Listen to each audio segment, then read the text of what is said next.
Europe میں کام کرنے کے خواہشمندوں کے لیے خوشخبری، جرمنی کو 24 مختلف شعبوں کے لیے 7,70,301 غیر ملکی ورکرز کی فوری ضرورت۔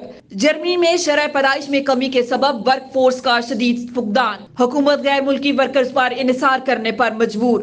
غیر ملکی میڈیا رپورٹس کے مطابق جن شعبوں میں جرمنی کو فوری ورک فورس کی ضرورت ہے ان میں لائیو سٹاک فارمنگ، جنگلات، wood, furnishing, interior fitting, metal working, automation, enterprise construction and dry walling, pipeline construction, plant container and apparatus construction, monitoring and maintenance of railway infrastructure, earth moving اور متعلقہ machinery کے drivers, sales, system catering, pharmaceutical technical assistants, bus اور train driver شامل ہیں۔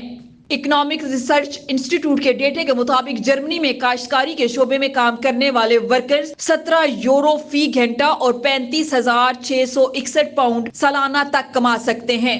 اسی طرح جنگلات میں کام کرنے والے ورکرز 18 پاؤنڈ فی گھنٹہ اور 36,791 پاؤنڈ سالانہ تک کما سکتے ہیں۔ کنسٹرکشن ورکرز کا معاوضہ جرمنی میں زیادہ ہے، یہ لوگ فی گھنٹہ 21 پاؤنڈ اور سالانہ 44,052 پاؤنڈ تک کما سکتے ہیں۔ یورپی ممالک کے شہری بغیر ویزے کے جرمنی میں ان پوزیشنز پر ملازمت حاصل کر سکتے ہیں، تاہم غیر ملکی ممالک کے شہریوں کے لیے جرمنی کا ویزا لازمی ہوگا۔ اس کے برعکس امریکہ، اسرائیل، آسٹریلیا، کینیڈا، جنوبی افریقہ اور نیوزی لینڈ سمیت چند ممالک کے شہری صرف پاسپورٹ پر جرمنی جا سکتے ہیں۔ انہیں جرمنی پہنچنے کے بعد رہائش کے لیے درخواست دینی ہوگی۔